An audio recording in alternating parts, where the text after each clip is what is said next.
bluer than blue skies, vibrant greens in all shades, lush foliage, fruit trees, something to spark our imaginations everywhere we turn.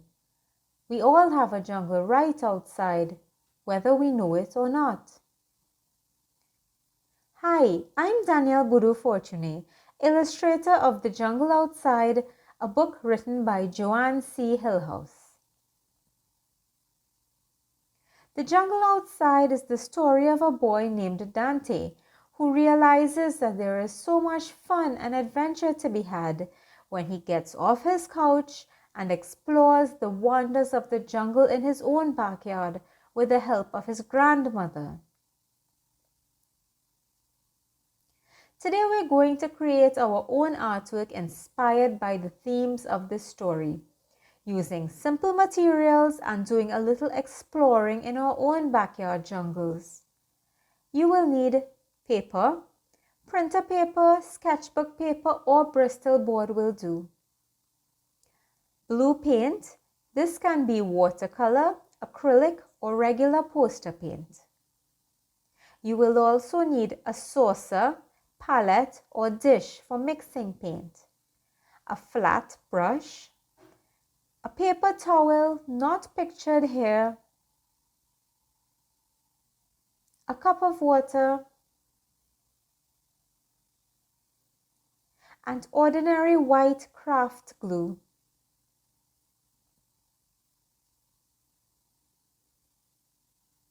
Now here comes the fun part. We'll also need a few treasures from our backyard. Take a walk around your yard. Look for leaves with textures and colors that appeal to your imagination. Look for different shapes and sizes. Look for sticks and even dried leaves in the grass. Make sure and ask a parent for permission first.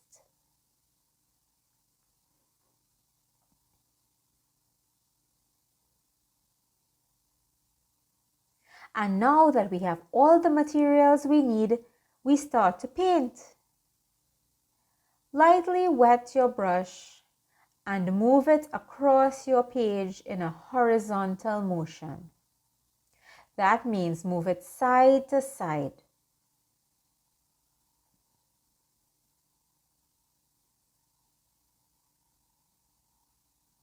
Add a little water to your paint, dip your brush and mix lightly. Move your brush in a side-to-side motion using the flat side of the brush. Move across the page in even wide strokes until you cover your page completely with your beautiful blue. Remember, keep moving side to side in wide, even strokes.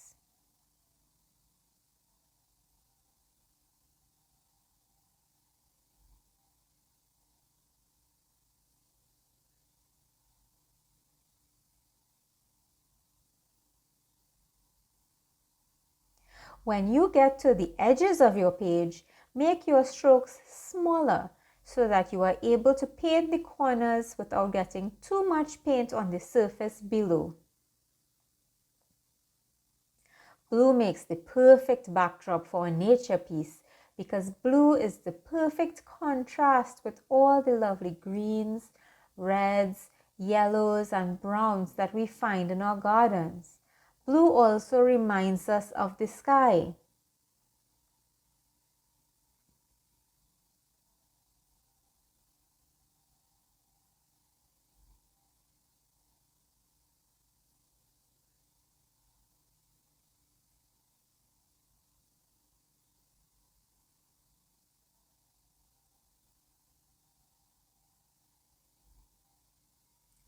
Once we've covered our page with our beautiful blue, we sit back, put our brushes down, and we wait a little while for our paint to dry.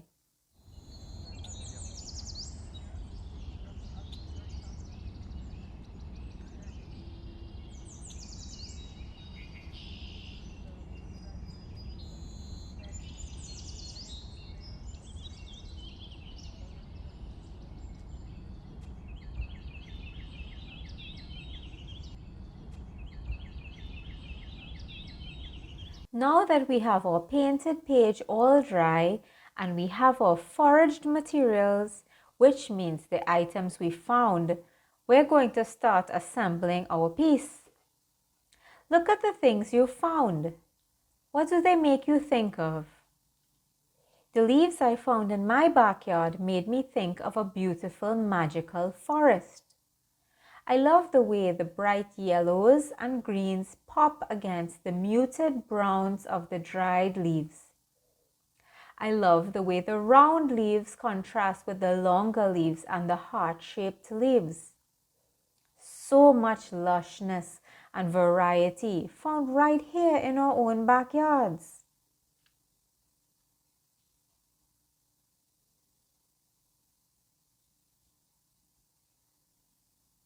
Play around with the materials you have on the page here. Experiment with different textures and patterns. Layer leaves on top of each other, side to side, upside down.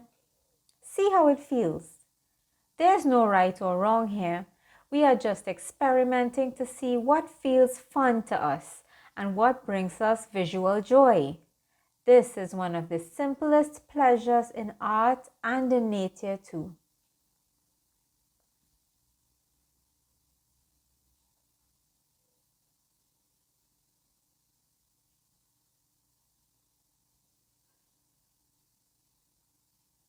Here the fun truly lies in the process of creating. This is process-oriented art. That means we do it for the fun and the experience of creating, as well as for the outcome.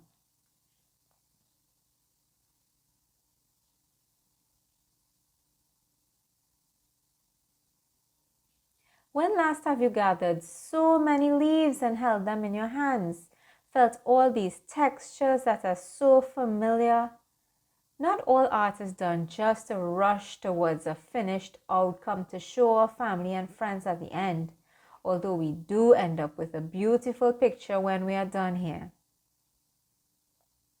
When you're sure that you want to place everything on your page and everything feels just good to you, you can start carefully sticking them in place with your glue. You may need a grown-up's help for this. Add a moderate dab of glue to the back of the leaf.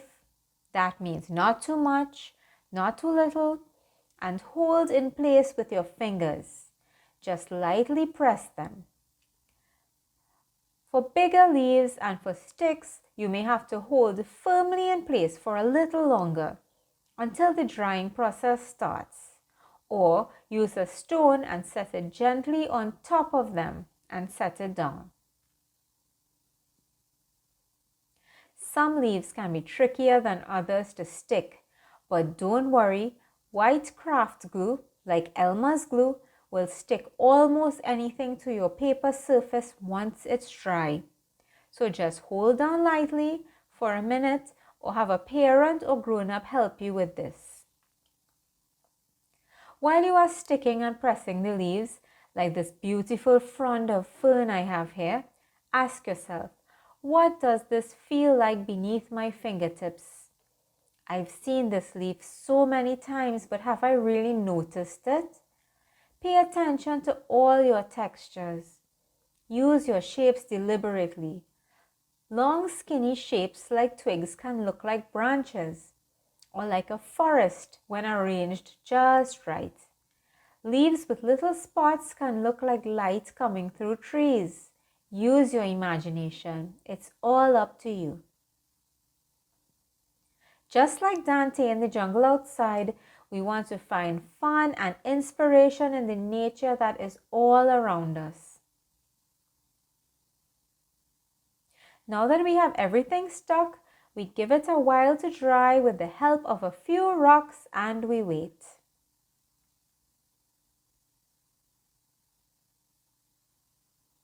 And here we have our finished piece. The colors are going to change as time goes by, but that is part of what makes it so special. Display it in your home any way you like as a reminder of how fun it is to be able to create art in your very own jungle outside.